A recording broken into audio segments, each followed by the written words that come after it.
যে পিক্রিক অ্যাসিডের মাইন্ডটাকে আপনি একটা মোবাইল ফোন হিসাবে চিন্তা করেন, পিক্রিক অ্যাসিডের মানুষটাকে আপনি একটা মোবাইল ফোন হিসাবে চিন্তা করেন।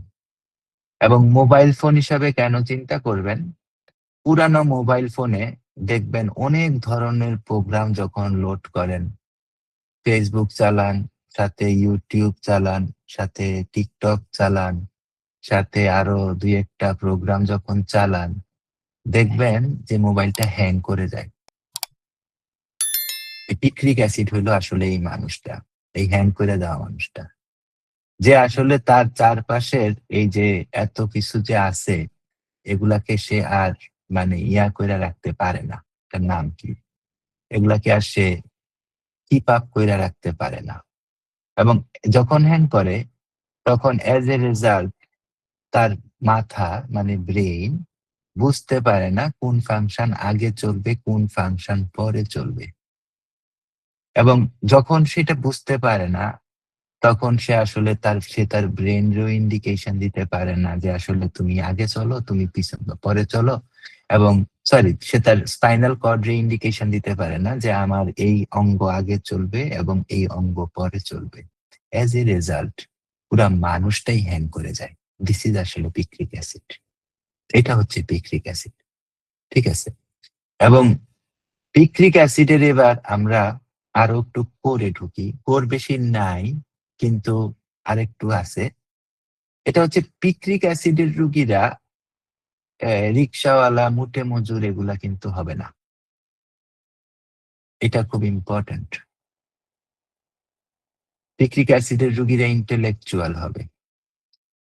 ঠিক আছে? এরা ইন্টেলেকচুয়াল হবে, এরা এরা মাথা বেচা খাওয়া লোক হবে। ইন্টেলেকচুয়াল মানে হচ্ছে মাথা বেচা খাওয়া লোক, উকিল টাইপের হবে, গায়ক টাইপের হবে, লাইক এই ধরনের লোক হবে, ব্রেন বেচা খাবে। এবং আস্তে আস্তে কি হবে, ওই ব্রেন বেচা খাইতে খাইতে বেচতে বেচতে বেচতে বেচতে একটা পর্যায়ে আইসা তাদের কি আসবে, মেন্টাল উইকনেস চলে আসবে। ঠিক আছে? যখন মেন্টাল উইকনেস আসবে তখন এদের প্রথম যে সিমটমটা আমরা মেন্টাল সিমটম পাবো, আমাদের রেপার্টরিতে একটা রুব্রিক আছে, এটার নাম হচ্ছে লিস্টলেস। লিস্টলেস মানে হচ্ছে যেই মানুষটা বুঝতে পারে না কোন কাজটার পরে কোন কাজটা করতে হবে। কারণ তারে আপনি বললেন যে তুমি বাজারেও যাবা, আবার ওই ধোপার দোকানে আয়রন করার জন্য কাপড় আছে সেটাও আনবা, আবার কিছু ফল পাকড়াও কিনতে হবে।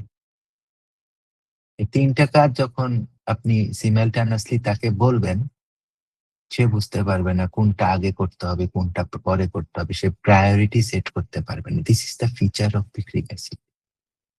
এবং এই লিস্টলেস দিয়েই তার মেন্টাল উইকনেসটা মানে তৈরি হবে। এরপরে আস্তে আস্তে তো স্পাইনাল কর্ড ডিজেনারেট করতেছে। স্পাইনাল কর্ড ডিজেনারেট করলে তো আর প্রথম দিন বোঝা যায় না। তো আস্তে আস্তে স্পাইনাল ফাংশন ডিজেনারেট করতেছে। স্পাইনাল কর্ড মানে কি, এখানে আসলে হোমিওপ্যাথি তো আগের আগের কথাগুলো আছে। স্পাইনাল কর্ড মানে হচ্ছে স্পাইনাল কর্ডের মধ্যে দিয়া যে নার্ভ গুলা নামতেছে, নার্ভ গুলা ধরেন আমার C7 থেকে C8, C6 থেকে C5 থেকে D1 থেকে D2 থেকে যে নার্ভ গুলা নামতেছে, এগুলাই তো আমার সারা বডিতে সিগন্যালিং করতেছে। ঠিক আছে? সো এই সিগন্যালিং প্রসেসটা আস্তে আস্তে কি হবে, আস্তে আস্তে বসতে থাকবে। এবং এই সিগন্যালিং প্রসেসটা বসে দেখেন সিপিয়াতে বসে হরমোনাল ইমব্যালেন্সের কারণে, মেডোরিনাম, ক্রুজা, ম্যানসিনেলা এগুলাতে বসে গনোরিয়ার কারণে, ফাইটালাক্কাতে বসে ক্যান্সার মায়োজমের কারণে, অ্যাগারিকাসে উল্টা পাল্টা হয় ক্যান্সার মায়োজমের কারণে, আর পিক্রিক অ্যাসিডে উল্টা পাল্টা হয় এই ব্রেইনের এক্সশনের কারণে। তো যেহেতু এইটাতে ব্রেইনের এক্সশনটা খুব বড় ফ্যাক্টর, অ্যাগারিক আছে আবার ওইটা মায়াজম থেকে ড্রাইভ করে। এই কারণে টেকনিক্যালি এগারিকাস অনেক হায়ার রেমেডি দেন পিক্রিক অ্যাসিড। ঠিক আছে? সো এরপরে কি হবে? এরপরে যেটা হবে, ব্রেইন আস্তে আস্তে ব্রেইন আস্তে আস্তে ইয়া হইতে থাকবে, আহ ছোট হইতে থাকবে, ছোট হইতে হইতে হইতে হইতে এবং আস্তে আস্তে ব্রেইনটা মানে ইয়া হইতে থাকবে, মানে নরম হইতে থাকবে, মায়ালাইটিস এর মতো হইতে থাকবে। হ্যাঁ, এটার নাম আছে, মেডিকেল টার্মটা আমি সন্ধ্যা থেকে মনে করতে চেষ্টা করতেছি, পারতেছি না। হইতে থাকবে এবং তখন কি হবে, আস্তে আস্তে আস্তে আস্তে এর ডিমেনশিয়া শুরু হবে। ঠিক আছে? হুম। এবং তখন পিক্রিক অ্যাসিড কি হবে, ওই সিপিআর স্টেটের মতো মাইন্ড নিয়া, ঠিক আছে, এবং ডিসইনক্লাইনেশন টু ওয়ার্ক, এই ধরনের মেন্টালিটি নিয়ে সে করবে কি, সে কলাপস স্টেটে চলে যাবে। কিছু বুড়া মানুষ পান না, আমরা তো আগে গ্রামের বাড়িতে গেলে পাইতাম, সারা দিন শুয়ে থাকে, কিছু করতে পারে না। এমন না স্ট্রোক করছে, এমন না বউ চইলা গেছে, কিছু না, কিন্তু সারাদিন শুয়ে থাকে, কিছু করতে পারে না। 2 টাকা 3 টাকা দিয়ে একটা পত্রিকা রাখে, সেটা শুয়ে শুয়ে পড়ে বা পড়ে না। এই ধরনের ইয়াতে চলে আসবে। ঠিক আছে? তাহলে কি হচ্ছে, ইন্টেলেকচুয়াল রুগী। ইন্টেলেকচুয়াল রুগীর কি হচ্ছে, ইন্টেলেকচুয়াল রুগীর এই জিনিসটা হচ্ছে। এখন আয়সা কি হচ্ছে, এখন আয়সা ডালনেস শুরু হবে। এখন বলবে আমি কিছু বুঝি না, আমি কিছু চিন্তাও করতে পারি না। অনেক রুগী দেখবেন, জিজ্ঞাসা করবেন যে আপনার হয়তো চাচা হয়, আপনার হয়তো আত্মীয় স্বজন হয়, যে আমি কে বলেন তো আপনি, আমি কে? তখন দেখবেন যে বুঝতে পারতেছেন, অথবা 6-7 মিনিট, 10 মিনিট, 15 মিনিট পরে বুঝতে পারতেছে। সো ওইটা আসলে যদি অ্যাকিউট লেভেলে হয়, মোস্ট প্রবাবলি ওইটা ইলেকট্রোলাইট ইমব্যালেন্সের জন্য হয়। আর যদি ইলেকট্রোলাইট ব্যালেন্স ঠিক থাকে, তাহলে আসলে এইটা sort of picric acid pathology. চিন্তা করতে পারেন। ঠিক আছে? হুম।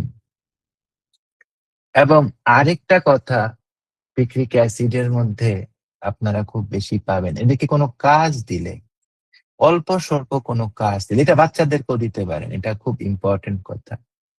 দেখবেন যে এরা বলবে যে হালকা একটা কাজ, যে তুমি আজকে একটা কাজ করো, উম, নিচে যাও রে বাবা, নিচে গিয়া 2 কেজি পেঁয়াজ কিনে নিয়ে আসো। মানে সে লিফটে করে নিচে নামবে, ধরেন 3 তলার থেকে নামতেছে, নাইমা রাস্তায় যাবে, রাস্তায় গিয়া পেঁয়াজ কিনবে, রাস্তার মধ্যে ভ্যান আছে, ভ্যানের থেকে পেঁয়াজ কিনবে, পেঁয়াজ কইরা লিফটের সামনে আসবে, লিফটে উঠবে, বাসায় চলে আসবে। That's all। এতটুকু কাজ কইরা এই ছেলে বা মেয়ে বলবে আমার মাথা ব্যথা করে। এটাও পিক্রিক অ্যাসিড স্টেট। ঠিক আছে? তাহলে কোর কথাটা হচ্ছে প্রস্ট্রেশন অফ মাইন্ড, একদম প্রস্ট্রেশন অফ মাইন্ড। এর সাথে রুগীটা প্রচন্ড রকমের ডাল হয়ে যাবে, প্রচন্ড রকমের কনসেন্ট্রেশন ইয়া হয়ে যাবে। ঠিক আছে? এবং আরো যখন বয়স হয়ে যাবে, আরো যখন প্যাথোলজির মধ্যে পড়বে, তখন কি হবে? তখন এরা ইম্বেসাইল হয়ে যাবে, শিশুর মতো হয়ে যাবে, বোকা হয়ে যাবে। বোকা মানে হচ্ছে শিশুর মতো, কেউ কিছু বুঝে না। কিন্তু এরা যদি একটু চেষ্টা করে, আমাদের 2টা রুব্রিক আছে, এরা যদি একটু চেষ্টা করে, যে কি রুব্রিক গুলা কি, মাইন্ড ইলিউশন, ঠিক আছে, যখন আমি ঘুমিয়ে থাকি আমার হাতগুলা মেঘ পর্যন্ত পৌঁছায় যায়, তাই না? ঠিক আছে? হ্যাঁ। এবং কিভাবে পৌঁছায়, I am separated from the body. কেন হয় এটা? কারণ হচ্ছে যে এখানে বুঝতে হবে আপনাকে, মানে বুঝতে হবে যে ইন্টেলেকচুয়ালি এই রুগীটা খুবই কিন ছিল। ঠিক আছে? হ্যাঁ, এখন মূল কথা হচ্ছে যে তার যে হাত সেটা তো কাজ করার হাত, সেটা তো তার লেখার হাত, সেটা তো তার সৃষ্টি করার হাত। তার অসুস্থ অবস্থায় তার কাছে মনে হচ্ছে যে আমার এই হাতগুলা সব বের হয়ে গিয়া এমন একটা জায়গায় চলে যাক যেখানে আমি লিখতে পারি। যেখানে আমি লিখতে পারি। যেখানে আমার মানে আ মানে আমার অর্গান গুলা, আমার ব্রেইন তো পারতেছে না। সো আমার অর্গান গুলা আমার এই যে intellectual যে ক্যাপাসিটি আছে, ক্যাপাসিটি আ ব্যবহার করুক। এটা হচ্ছে এটার একটা ইউরিক অ্যাসিডের একটা মূল একটা জায়গা আরকি। এটা খুবই ইম্পোর্টেন্ট। অনেক অসুস্থ রোগী দেখবেন বলবে যে, "আমার তো আমি যেমন ওই হয়তো একটা esophageal varices হইছে বা একটা গলায় ক্যান্সার হইছে। যে আমি তো এখন আর এই গান গাইতে পারি না। বা হার্টের রোগী আমি তো এখন আর আসলে ওইভাবে কাজ করতে পারি না। কিন্তু আমি যদি আমার মাঝে, মাঝে ইচ্ছা করে যে আমার হাত-পা গুলা যদি সব উপরে উইঠা যাইত বা আমার হাত-পা গুলা যদি আমারে ছেড়ে দিয়া ছেড়ে চইলা গিয়া এই কাজটা করে দিত। এরকম ইন্টারপ্রিটেশন রোগীদের কাছ থেকে পাবে। এটা এক্সট্রিমলি ইম্পোর্টেন্ট। ঠিক আছে? খুব কম রেমেডি আছে। মেডোরিনাম আছে, আর্জেন্টাম আছে। এরকম কিছু, কিছু রেমেডি আছে যাদের রোগের কথা চিন্তা করলে রোগ বাড়ে। আর্সেনিক রোগের কথা চিন্তা করলে রোগ বাড়ে। পিক্রিক অ্যাসিড এদের একটা। ঠিক আছে? আ এবং মানে এদের এই যে রোগের কথা চিন্তা করলে এটা আর্সেনিকের সাথে আমরা কিভাবে ডিডি করব? আর্সেনিকের সাথে ডিডি করব কেন? কারণ পিক্রিক অ্যাসিডেও এই রক্তবাহিত প্রবলেম আর আর্সেনিকেও আমরা প্রচুর এই সেপ্টিসিমিয়ার কেস দেখব, গ্যাংরিং এর কেস দেখব। তো দেখি আমরা প্রতিদিনই দেখি। তো এইটা কিন্তু আছে। আর্সেনিকে কিন্তু প্রচুর হতাশা আছে।